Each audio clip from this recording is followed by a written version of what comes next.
So we are very excited to have Chenggang today. So I don't think Chenggang needs an introduction. But he is a long-term friend of mine, and also someone actually I have been reading his work since I was in grad school. This is how I learned about China. We all know Chenggang is an economist, but his knowledge and insights about China's history, institutions, and the political system are well beyond those of most economists, as we know. And he has won actually many awards, like Sun Yifang Award of Economic Prize in China, also the China Economics Prize in 2016, together with Chenggang. Chenggang is currently visiting professor at Imperial College London. So previously, he has taught in many different places, including ILC, Hong Kong EST, Hong Kong University, and also Chenggang Business School. Without further ado, I think let me give the floor to Chenggang. It's all yours. Right. So this is not a usual economics talk. There's no model and there's no econometrics. Actually, this is a part of my ongoing book. And the major title is Institutional Genes. And so the central question that I'm going to address in this whole book and also today's talk is for understanding the origins of China's institutions, including the contemporary institutions, and also how it's evolved. So means in the past, historical. So if we look at today's Chinese institution, then a very important foundation of contemporary China is actually from Soviet Union. So that's the Soviet totalitarian regime. And that foundation is still there. And so therefore it's going to deeply affect China's future as well. So not only we are talking about today, not only we are talking about the history, we hopefully we want to understand China's future. To address this question, the next question is why did history happen in that particular way?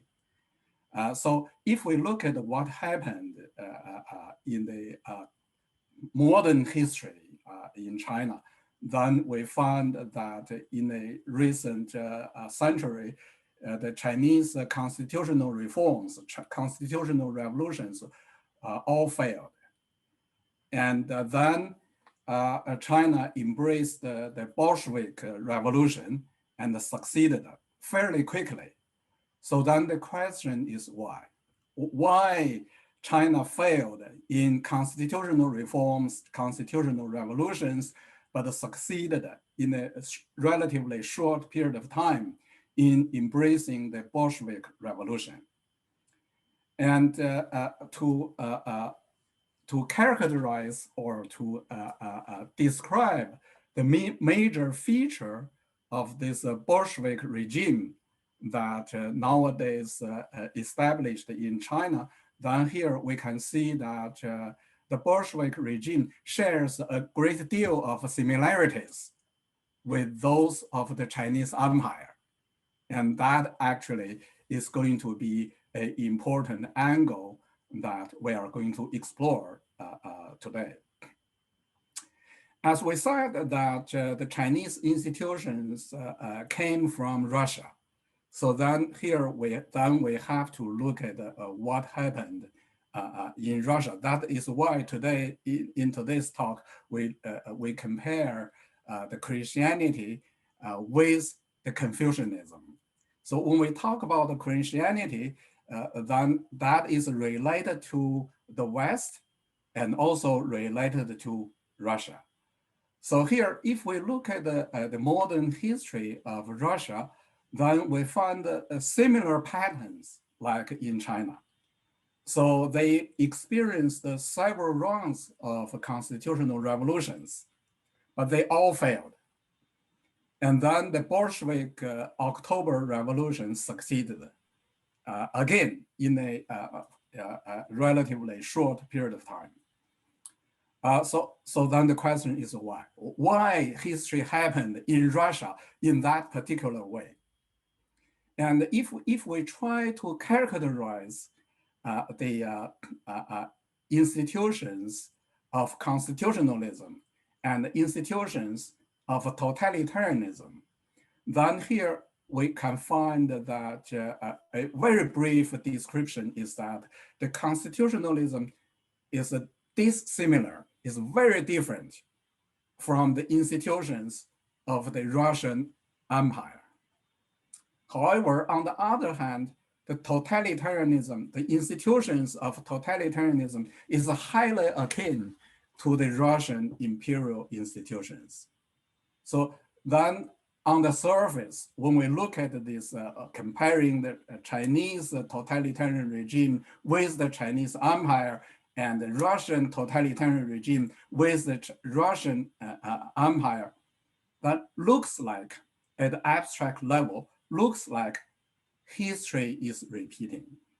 So then here comes to this big question, are history repeating itself? So then comes to this a big issue in history, and also in our understanding of institutions. So then everyone knows that Douglas North has a very famous theory called past dependence theory that is essentially about history is repeating itself. So here we can cite many historians and also including Karl Marx. They observed this important feature that history repeats itself. So then here, for us, the important issue is to understand. So here, one of the important questions is why do contemporary institutions depend on their past? That's essentially about the past dependence. So why there is a past dependence? So then here I'm trying to give some explanations, conceptual explanations.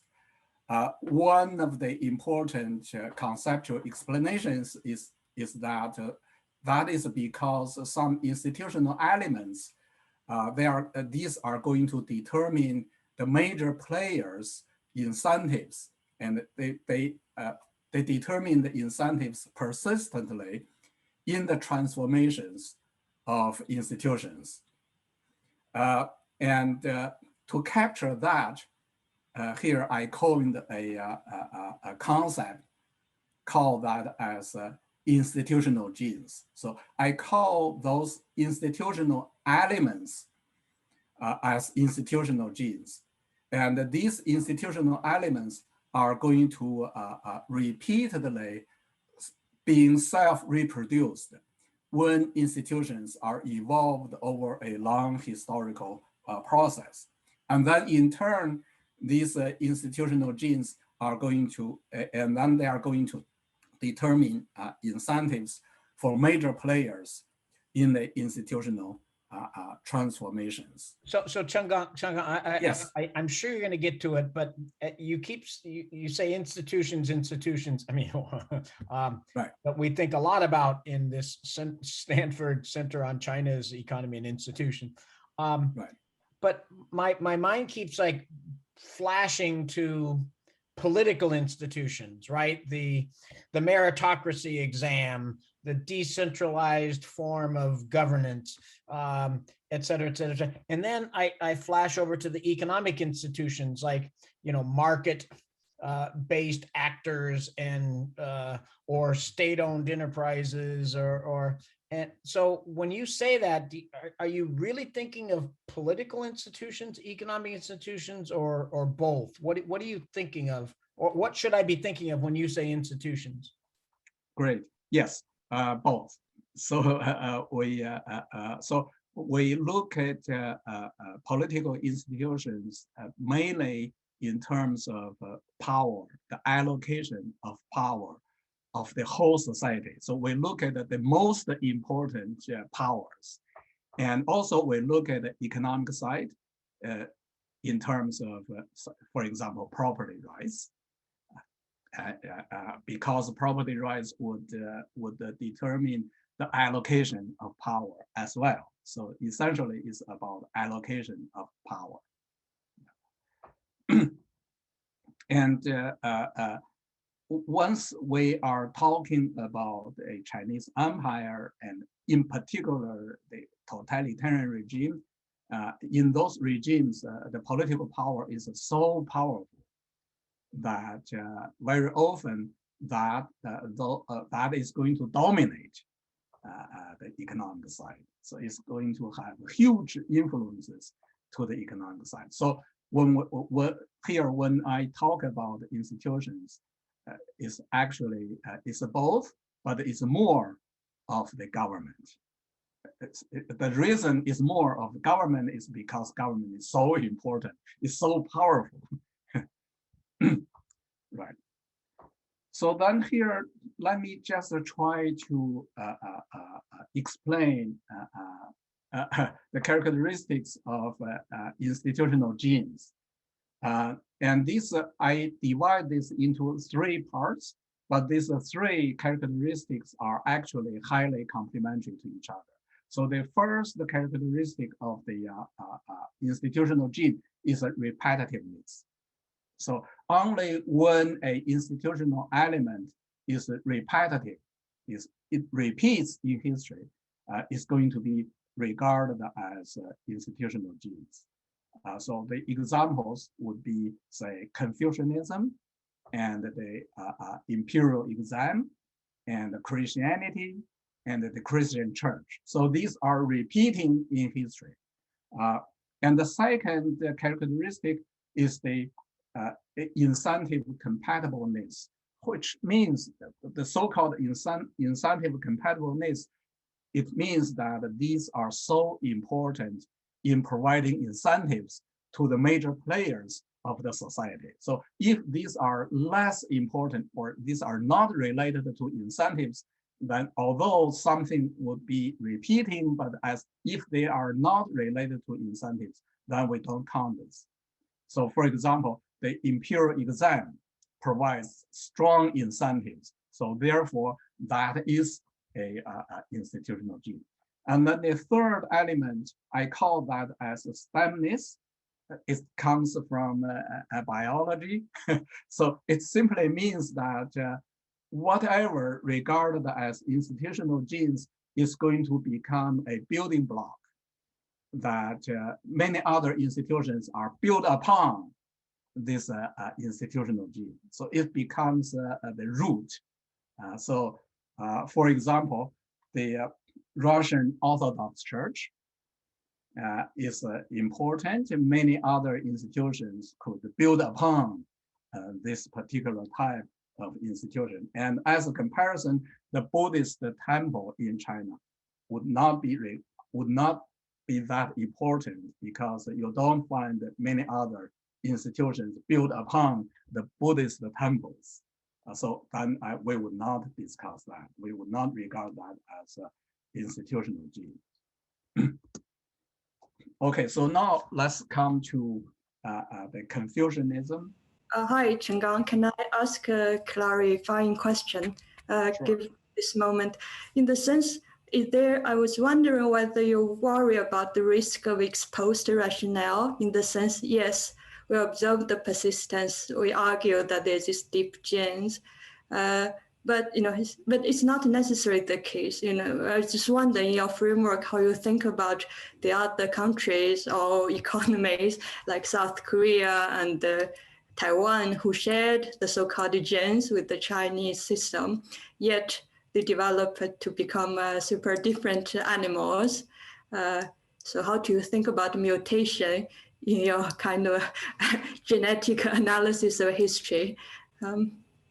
Oh yeah, actually, we could do that just because of the limitation of time. I will not run into that, but indeed, the concept of institutional genes is very useful in looking at the variations and looking at why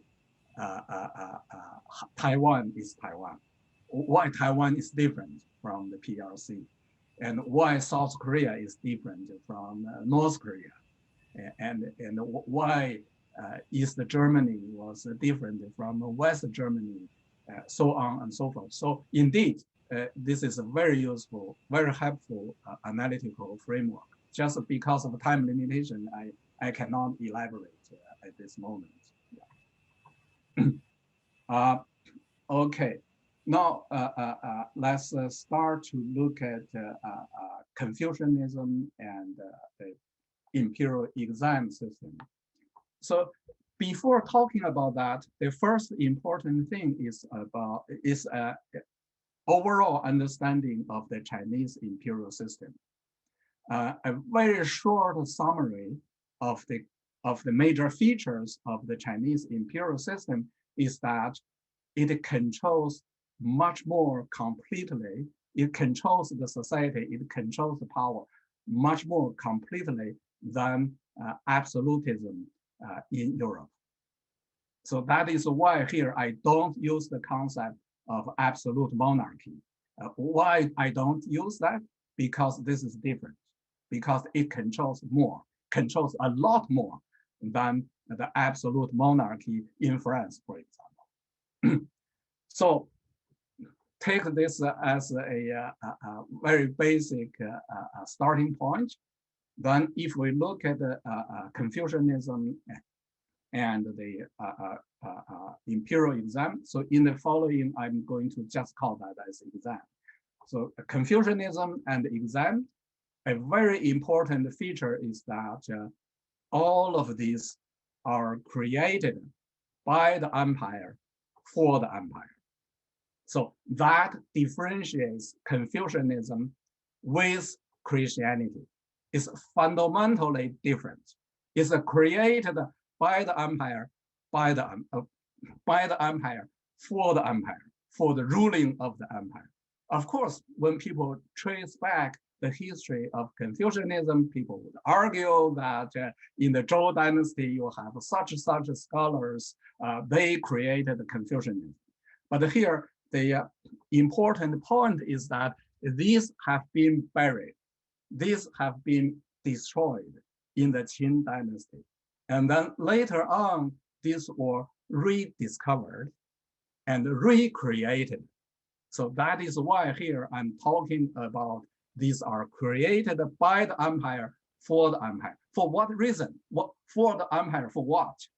For controlling the personnel in the bureaucracy, and also for selecting the candidates of the bureaucracy, and also for controlling the ideology, for providing the legitimacy, so on and so forth. So here, I don't want to repeat why that is satisfied conditions of institutional genes. So I just list all of this here.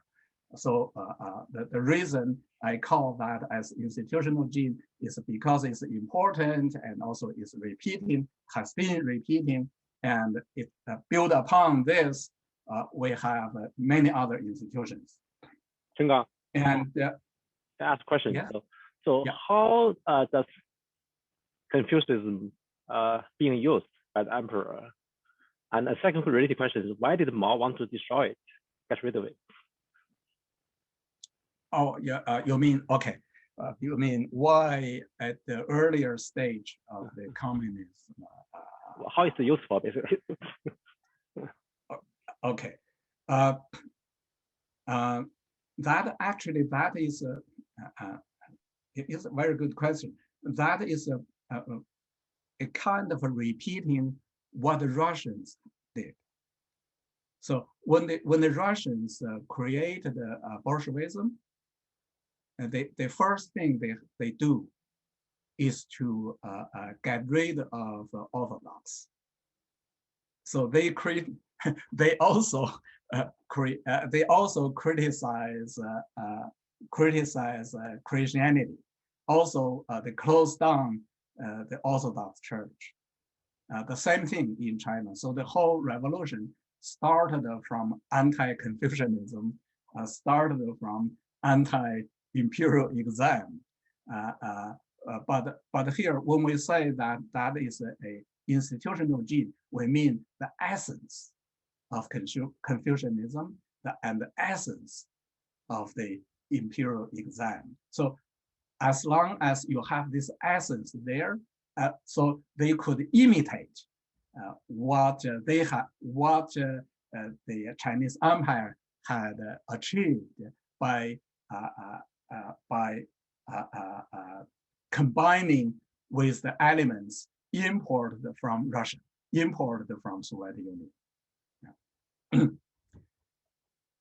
And so here, the reason I'm introducing this part of the institutional genes is for explaining the following things. So one is to address the question why the Chinese Empire lasted that long, lasted much longer than all the other empires on earth. Turns out this institutional gene is an important part of that. And the second question is why the Bolshevik Revolution succeeded in China. And turns out that part plays very important roles. And then the third element is that some very important parts of contemporary Chinese institutions are actually built upon the spirits of this institutional gene. Also, then the next is to look at the Christianity and the Christian churches as institutional genes. These are actually institutional genes of constitutionalism. It's a part of that. I'm not saying that from Christianity, definitely you get constitutionalism, not definite. It's only part of it. So the reason Christianity and the Christian church become the institutional genes of constitutionalism is because Christianity and the Christian church, these are all created outside of a secular power. So when these are all created outside of the secular power, that actually laid down a foundation for the separation of church and state. So that is terribly important. So therefore, in the West, in the Western Europe, no matter we are talking about Catholic or Protestant, here you find the church versus monarch. This kind of a dual power has been there since medieval time, and you observe constant fights between these two powers. Of course, people can always argue that in some nations, the king managed to control the church, but to control the church, it already tells us that the church is a separate entity.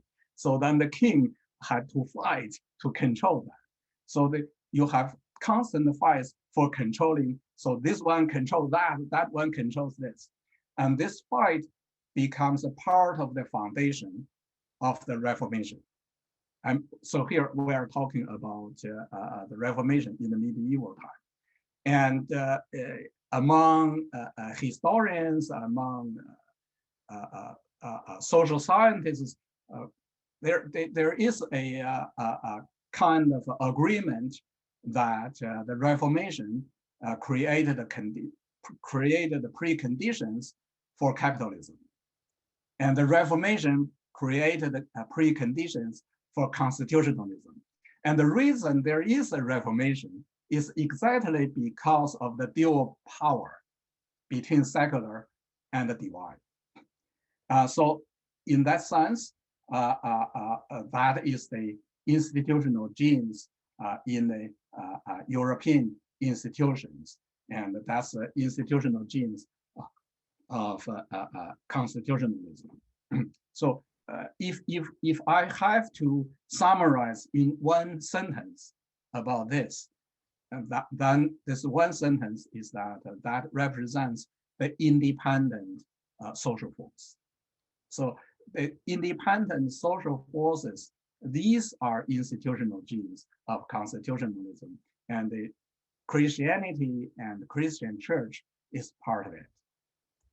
And then Chenggang, yes, I don't want to. So I'm a big fan of Avner Greif, right? You probably have read a lot of Avner. Yes, sure, he's our colleague here, and sure. I'm sure you know what he's saying. So he's saying your institutional genes actually derive in a Darwinian sense from the climate and the geography in which these, China is surrounded by deserts and everything. They need irrigation. You need this power up here, this central power that controls the whole state, so you can survive, so you can grow your crops. Okay, and that creates this huge, strong central power, right? That is able to crush all religions that try to Falun Gong that try to come up over time, right? Okay, but Europe is, they don't need irrigation; they have rain all year round, and so you get all these multiple competing principalities that then allows Christianity to grow up, right? Okay, but the whole thing with Avner is he has some papers where he says, but we don't care about agriculture anymore, and the Darwinian environment that created these institutional genes don't matter anymore. So now we have choice. China can choose communism, and Taiwan can choose democracy, because those institutional genes, they're sort of, they're still embedded in us, but they're superfluous anymore. So how would you, maybe it's not, so maybe we're going to see a completely changed China in 30 years. It's a great comment. So I partly agree, partly disagree. Let me start from the part I agree with. So I agree with the point that institutional genes, they themselves are created. They themselves are endogenized. So here, actually, the so-called institutional genes, in my analysis, these are sort of a reduced form, just to help us to simplify our analysis. And these, actually, the so-called institutional genes are constantly changing. Just like biological genes, they are constantly changing. So here, we want to understand their change. We want to understand why they change in certain way. Why, for some nations, they can change in certain directions, more easily.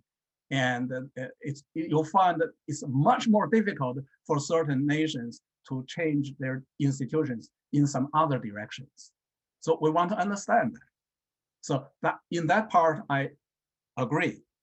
But what I disagree is about the geography deterministic role in institutions or institutional genes. That I would disagree. So, for example, a very strong counterexample about why Europe is Russia.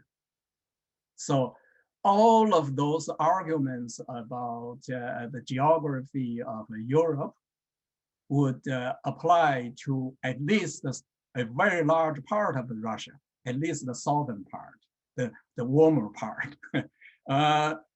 But Russia has been different since the foundation of the nation. And that could not be simply why the institutional genes are in Russia are like that, cannot be explained by geography. So it has to be explained by something else. But because of the time limitation, I would not elaborate. I do have 2 chapters about Russia in my book project. So I have spent quite some time for understanding why Russia is Russia. Okay, so now let's look at the Christianity and the Russian Orthodox Church as institutional genes of communism. So first of all, what are the institutional genes of communism? Turns out that is Christianity. So that can be traced back far earlier to the time of Jesus, and in particular, if we are interested not only about abstract ideas, not only about utopian, but about real institutions, then here I give you an example, which is the Münster in Germany, in today's Germany, the Münster Rebellion in the 16th century. The Münster Rebellion arguably is the first communist regime. It lasted for 2 years. So that was communism. It shares everything we know of. So the only thing different from today's communist regime is that at that time, there was no party. At that time, there's no such institution called party, right? But for everything else, it has it. So it's violent, it has no private property rights, and so on and so forth. And it controls everything. It's a totalitarian. Okay, so the reason the Münster regime didn't last, and we could provide other examples. So there were several. The reason the earlier communist regime, none of them would last, is because here come to our analytical framework. A stable institution would require proper institutional genes. So when you don't have that, although you have fanatic fighters, they fight for that, they sacrifice their life, it's not going to sustain. So eventually those collapse. So then here, another very important element that the Christianity becomes institutional genes of communism is the Messianism. Here, how comes Messianism becomes an institutional gene of communism? That is because actually the Marxist books become the Bibles. So here I'm citing what Engels has said.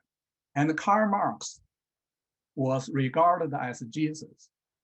Here is not an analogy. Actually, many revolutionaries have said so.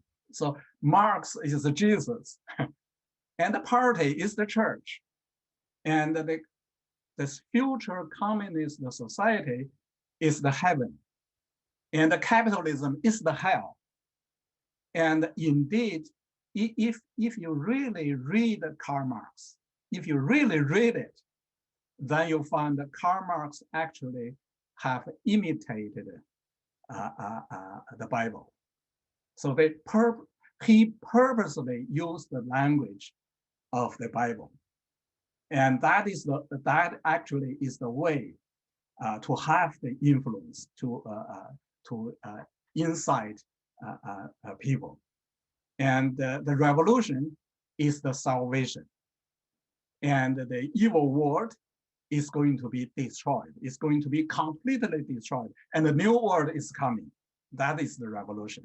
And once the new world is coming, then the social order in the evil world, in the destroyed world, is going to be upside down. And here, everything is the kind of a mirror image of the Bible. So all of this come from the Bible. And the revolutionary is going to be equivalent to the martyrdom. And so that excited people, incited people, so that you create the religious fanatics. So without the religious fanatics, you are not going to have this kind of a revolution. So this is a necessary condition to create the religious fanatics. And how could you create? It's because it's in parallel to the Christianity. Here, actually, when I'm summarizing Messianism and the parallel, how the Marxism is in parallel to the Christianity, what I'm doing is actually is not my personal discovery. I'm summarizing the literature. And this literature actually started from Engels and also from Kautsky. So these are the true Marxist founders. So here I'm summarizing the literature from them. Just because of time limitation, I'm not going to elaborate. Okay, so these are Christianity in general, and then comes to the Orthodox. The Orthodox Church started from the Byzantine Empire. That is different from the Christianity in the West, in Rome. The most important difference is that the secular power of the Byzantine controls the church from the very beginning. And also, as a result, there is a very important feature of the Orthodox is that there's no reformation in Orthodox. You see, in the West, not only there is a reformation, but also there was a competition between the Rome Catholic and the Protestant, and this competition has changed the Catholic, changed a lot. But here in the Orthodox, there's no reformation whatsoever. And we mentioned earlier that the Reformation actually is a precondition, created the preconditions for capitalism and for constitutionalism. But here, the Orthodox doesn't have this, which means that the institutional genes are different, although they are both Christianities, but here we have to differentiate them. So if we are talking about the West, then this institutional genes have been evolved during the Reformation. But here, the Orthodox doesn't evolve in that direction.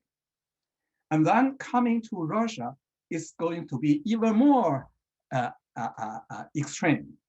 So the rulers of the Rus, which is before there is a nation called Russia, that's about 9th century. So they decided to adopt Orthodox for the sake of ruling the state. You see, that is very similar to the Chinese Empire. To the Chinese emperor in the Han Dynasty made a decision to adopt Confucianism for the sake of ruling the state. The same thing in Russia. So from the very beginning, Christianity was not a separate entity. It's adopted by the, at that time, it was not emperor yet, not empire yet, but the ruler, the king, actually not even a king. So they made a decision. And even the Russian language comes from the Orthodox Church. And that's why the letters are Greek. And so then actually the Russian Orthodox has deeply influenced the Russian people, the Russian society, and the Russian culture. So once we talk about the Russian culture, is inseparable from Russian Orthodox. But Russian Orthodox is different from Orthodox in the sense that actually Russian Orthodox didn't have a fully translated Bible until the 19th century. So what does that mean? It means that the Russian Orthodox Church didn't know much about Christianity.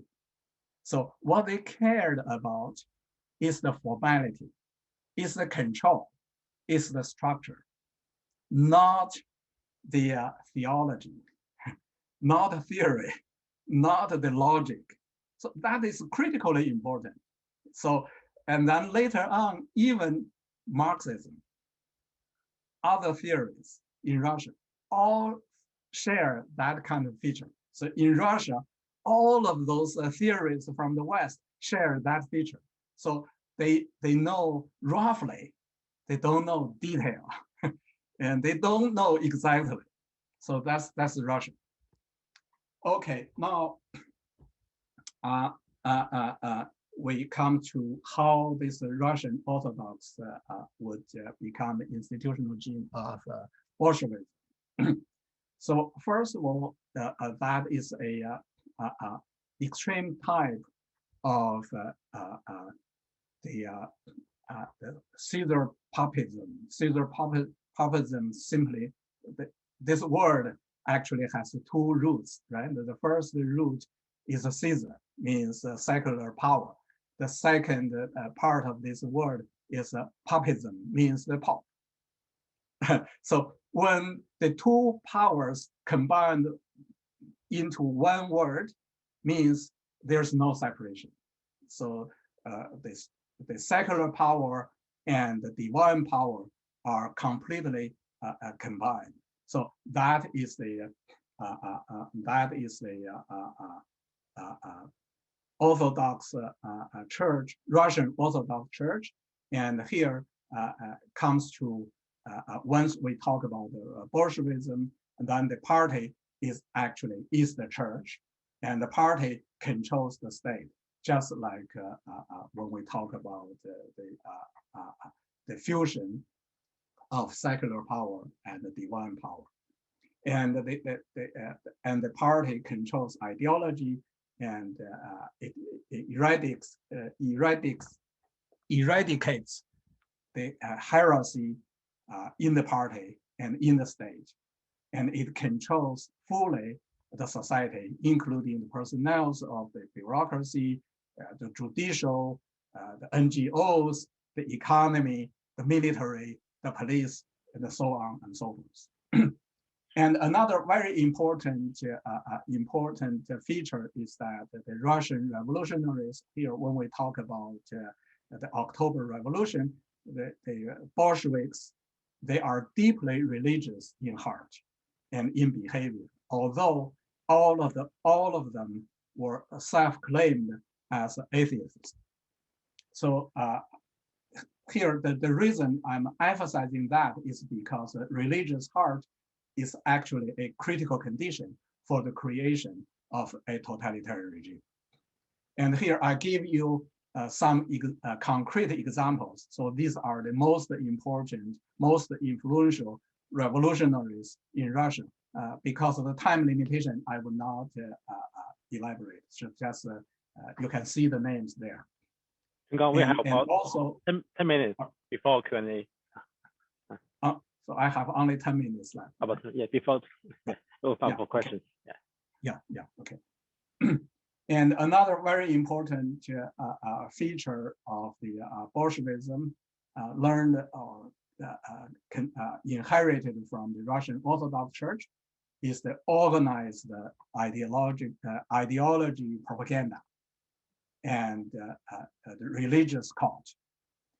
So here the so-called faith means follow blindly, and that is actually closely, intimately related to the feature of Russian Orthodox. So as I mentioned, that people even didn't read the Bible, so they just follow. They follow blindly, and this actually, without that, you don't have totalitarianism. And also, they institutionalize the confession. That's a critical, important part of totalitarianism that comes from the church. And they create miracles, fabricate miracles. They fabricate myths, means they create history, create the history of the party, and they create personal cults. starting from the personal cult of Lenin and then personal cult of Stalin. And they set up this example, and all the communist worlds all the communist nations in the world followed all of this. And these turns out are the critical elements of a totalitarian regime. And this comes from the Orthodox Church. So here, this is a summary of the institutional genes of Bolshevik.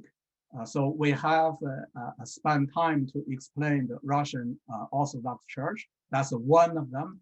We have two others. So the two others is the Tsarist imperial institution, and also the secretive political institutions. So these are the elite-centered institutions. Actually, Bolshevik is that. And Bolshevik is the church. Bolshevik is a secret political institution. And this is an illustration of the Leninist party or a Bolshevik regime. And here, this is the overall issue about how the Chinese institutions have been evolved from history. So here, I arbitrarily started from the Sui dynasty, which is the 6th century. And then here you can see that these institutional genes have been reproduced and reproduced.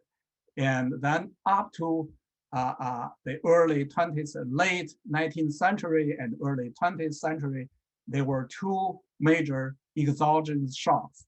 So one important exogenous shock is constitutionalism. The other important exogenous shock is the Bolshevism.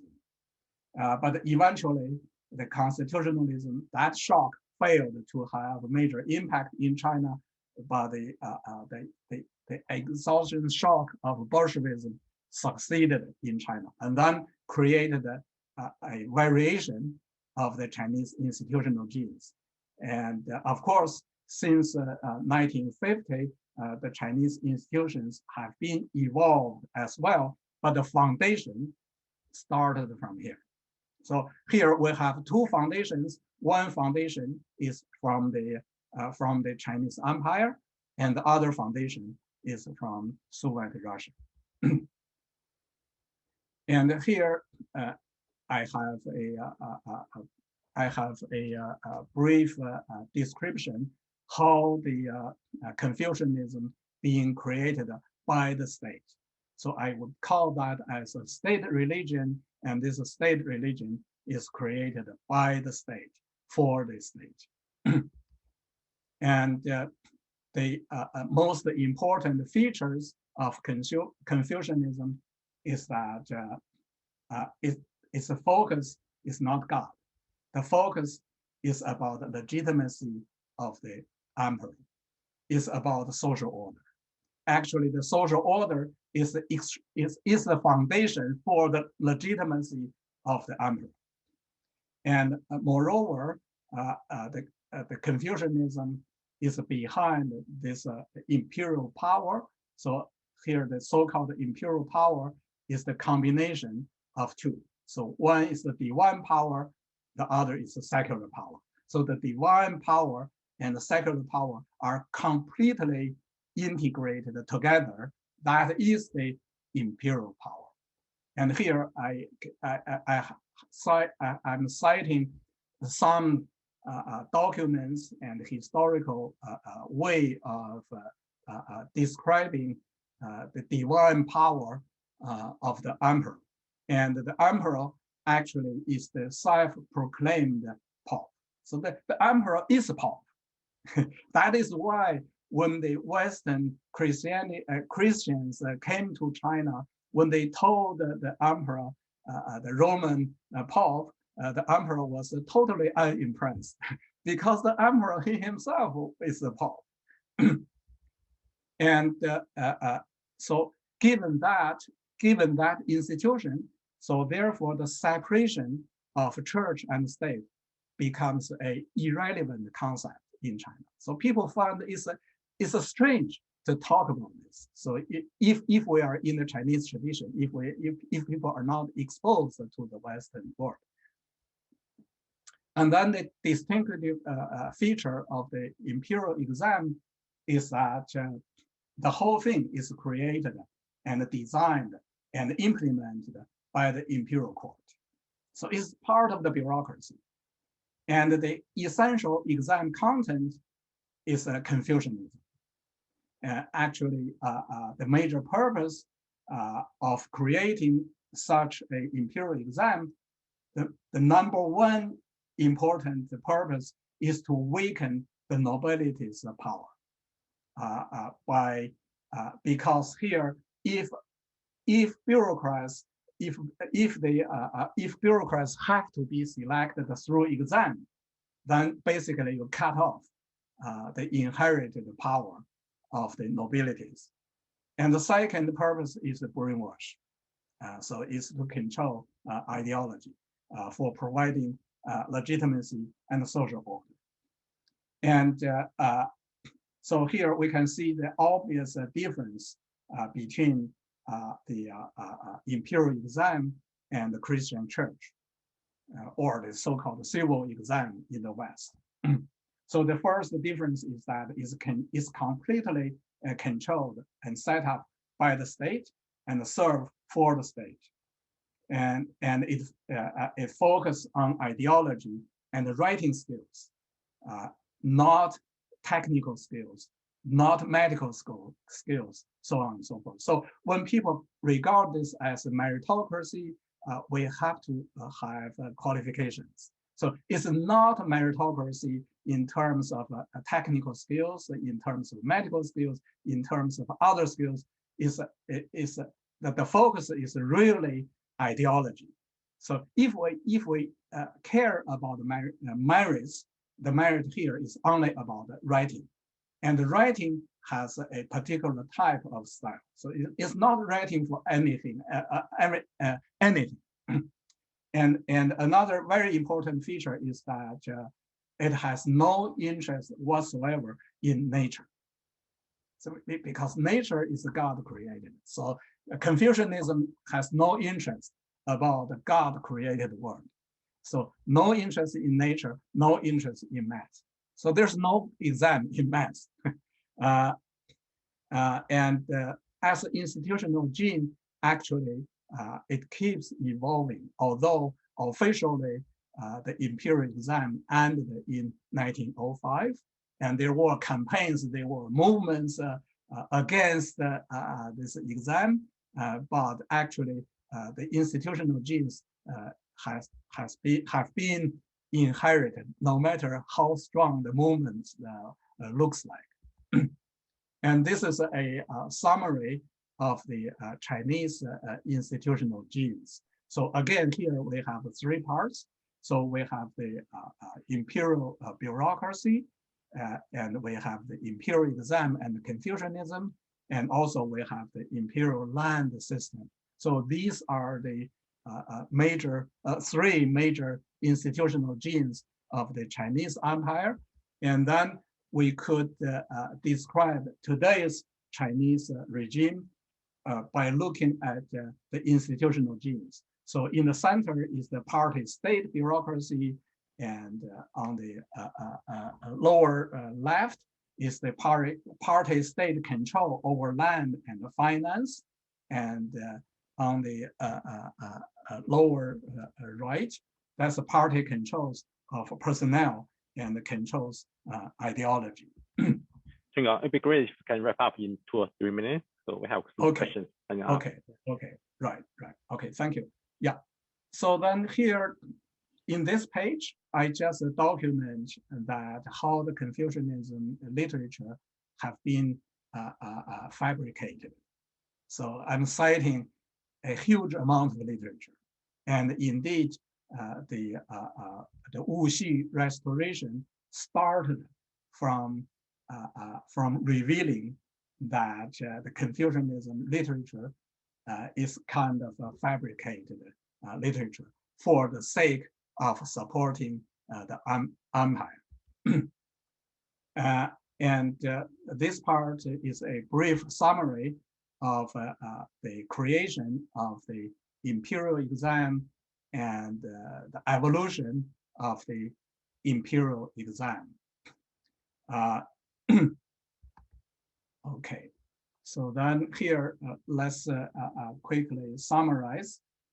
So here, what I want to argue is that Confucianism and the exam, these are institutional genes which facilitate the importing and implanting totalitarianism.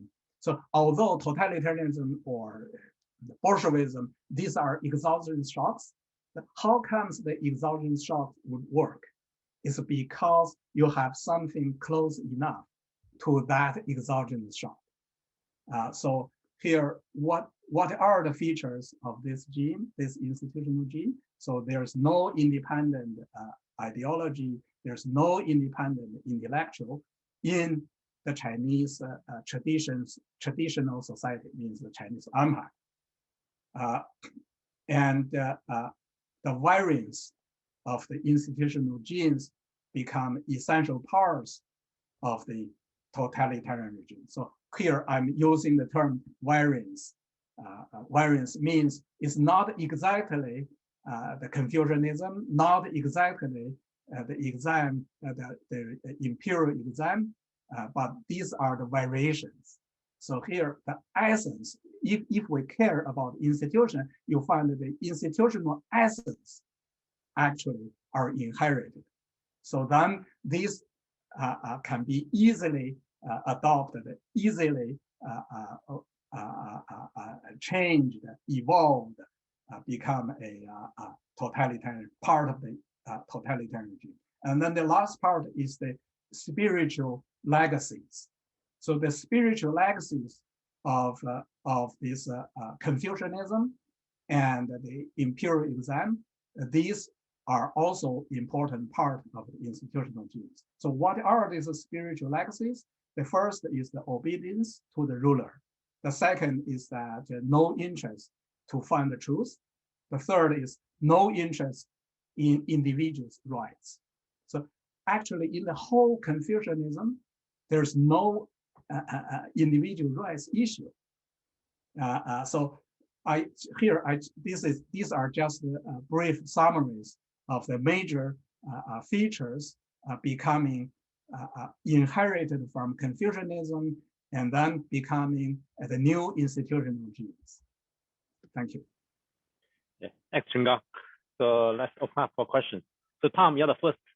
I saw your question in the chat. Thank you. That was a very wide-ranging presentation, too wide for me to get my intellectual arms around it completely. But I'd like to focus on one part of it, and the question is, do you agree at the end of this, that as I think about Confucianism and the traditional system in China and Bolshevism, they both have relatively weak institutions because they depend upon righteous thinking, that the inculcation through study to become an ethical person, a good ruler, a good citizen is the foundation of the system. So if you have good people, you can have relatively weak institutions. But the key is everybody thinks the same way. That the key to stability, social stability, which is necessary for prosperity, is necessary for peace, philosophically and structurally rests upon a common ideology. And all ideas are either orthodox, which means right thinking, or they are heterodox, they're outside. That system obviously can work for a long time, but the flip side of stability is stagnation. And China has come up against the pressures of modernization. Modernization pluralizes interests, it pluralizes ideas, and it needs a system, needs a capacity to mediate, to adjudicate, to sort out the competing ideas in it. And I don't see how the Bolshevik system built on top of the Confucian system in China can work. It's got to be bumping up against the limits of what it can do. Do you agree or disagree? Okay, I agree most of what you have said. The only thing I would may not be disagree, but I want to add is that actually the Chinese Empire has never ever been completely ruled by using Confucianism. So Confucianism is a kind of a teaching, is kind of illusion. This illusion is going to provide legitimacy. But on the other hand, they always use brutal force, coercion. So they never ever give up coercion, and the coercion is essential part of it. And then nowadays, when we talk about the totalitarianism, then the coercion is even much more stronger and more complete. So and today's monitoring everyone is part of the coercion, right? So once they monitor everyone, monitors everyone, that you know that threat is going to be materialized if you don't follow. And but coercion alone is going to be hard to stabilize. So then you have to have to paint a nice picture, give them an illusion, and the Confucianism serves for that purpose.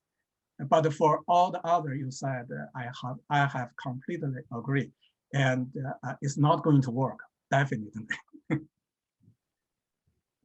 Thank you. I don't have to discuss it live. I just wanted to know if you had any thoughts about a framework of culture as a toolkit, like Asimoglu and Robinson's recent MBR paper. Right. Actually, here we have different ways of thinking. In my analytical framework, culture is already included in what I call the institutional gene.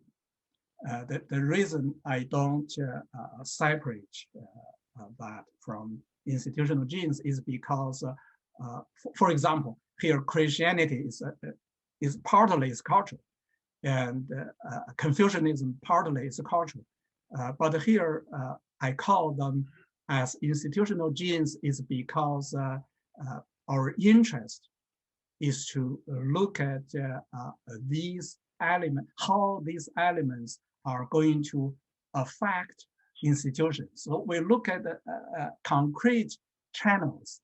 Through those channels, these cultural elements are going to affect institutions. And also here we talk a lot about legitimacy.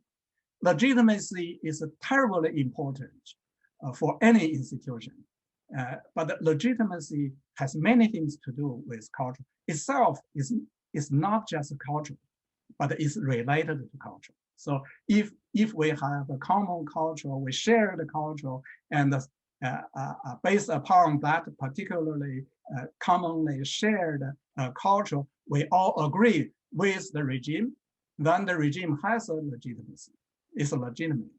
And today's Chinese Communist Party is providing this, right? So if you follow the Chinese, the mindset of the majority Chinese mass, then you find the majority of them have illusions. So they follow whatever the Communist Party tells them.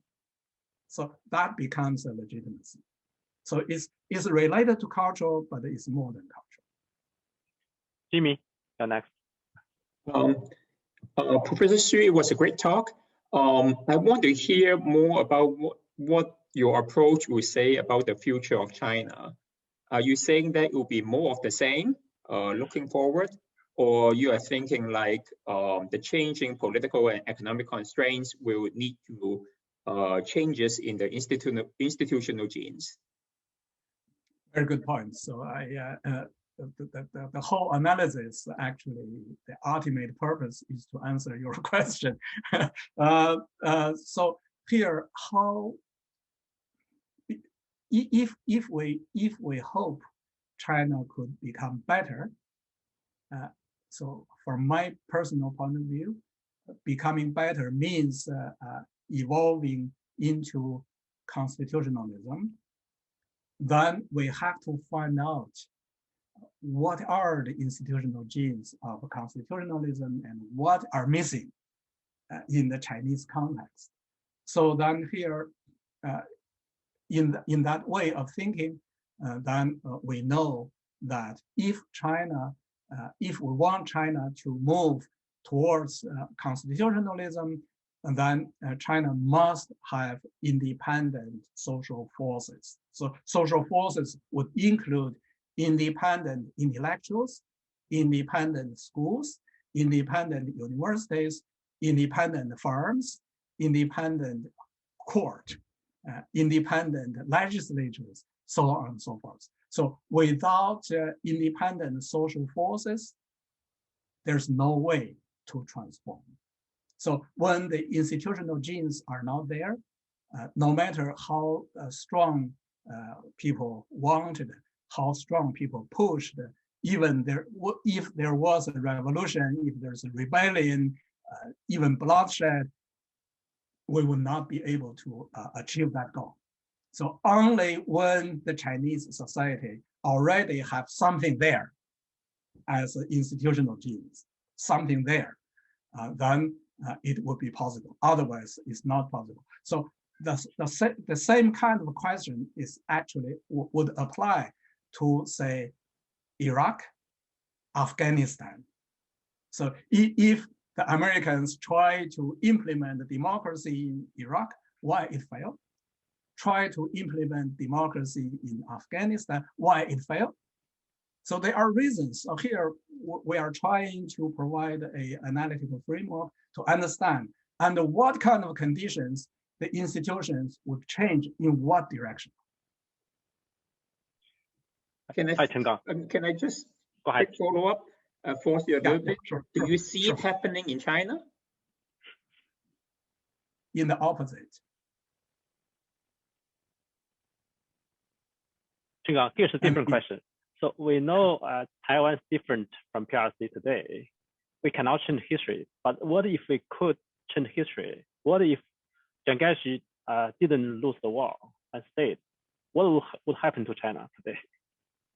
Okay, so this is a hypothetical issue. Right, so hypothetically, if the Kuomintang ruled China,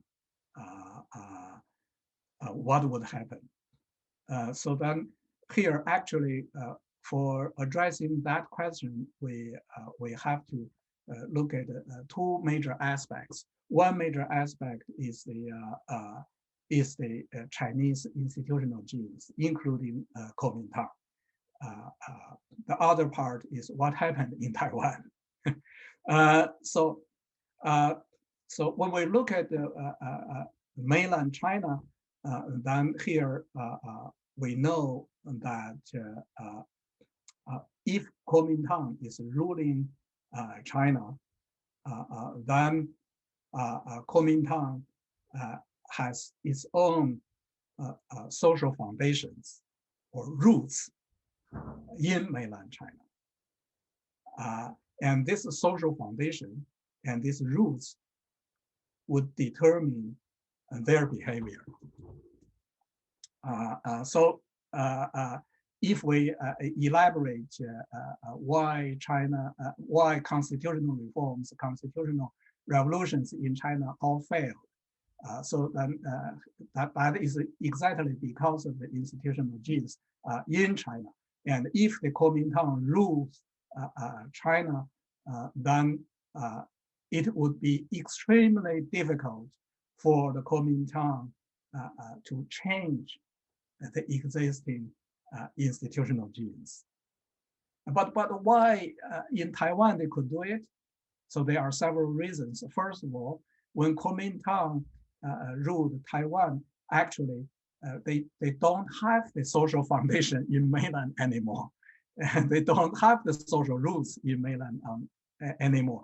Why that is important? That is extremely important because these are the social forces which are going to be persistent. But once you cut off from that, and then that kind of persistency is weakened, greatly weakened. And so that is why the Kuomintang would be able to launch the large-scale land reform. It's a peaceful land reform that actually laid down the foundation for the future change in Taiwan. And then there is another very important exogenous factor we cannot forget. The very important exogenous factor is Taiwan vis-a-vis South Korea, and also the importance of the United States. So Taiwan, relative to the United States and relative to South Korea, is small. So if Kuomintang was ruling China, then it's a gigantic. So as a gigantic nation, the exogenous factors would become much lighter, much less important.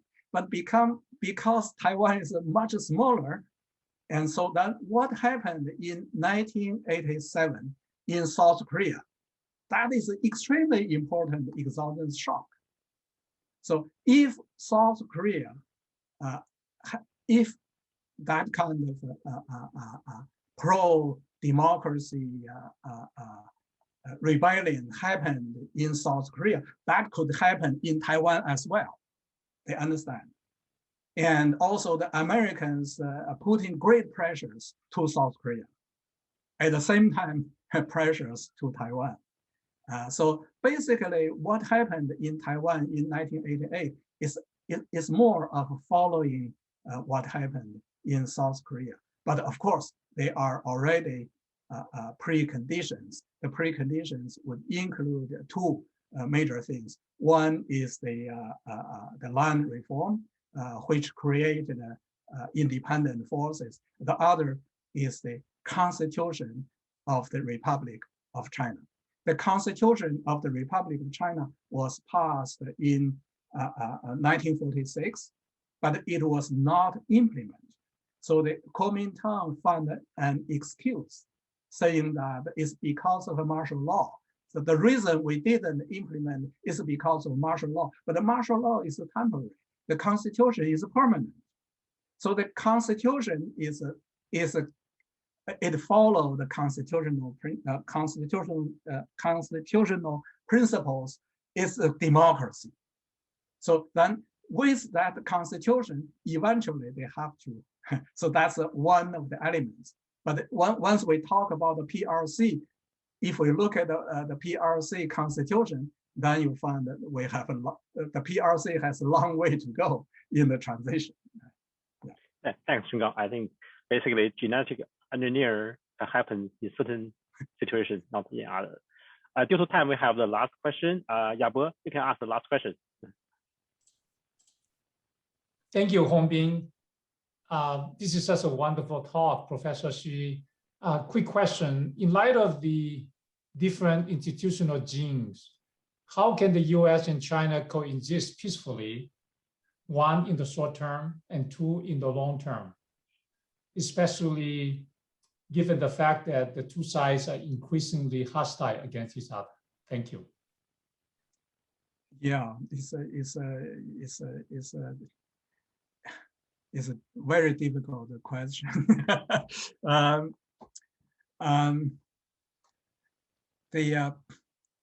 The hostility in hearts is inevitable because totalitarianism must hate democracy, and the democracy definitely hates totalitarianism.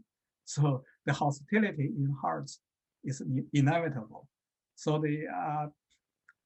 So living side by side peacefully is more of managing the confrontation. So the confrontation is inevitable, but we don't want to have a hot war. We don't have a battlefield. We don't want to have a bloodshed. But how could that be achieved? I believe there's no way to design a scheme or design a diplomacy to be sure. So it's more of rounding probabilities. So when we are rounding probabilities, so then here is I believe on the one hand a credible threat, or put it another way, a credible deterrence is going to be very useful for peace. So on the one hand, a credible deterrence, and on the other hand, find any possible ways to help China to evolve in the direction of changing their institutional genes. So for example, in the past, Jimmy Carter ran his center in China, and that center was the task of the center was to monitor the local elections. That was essentially important, extremely important, but unfortunately, around 2013 or 2014, they were kicked out.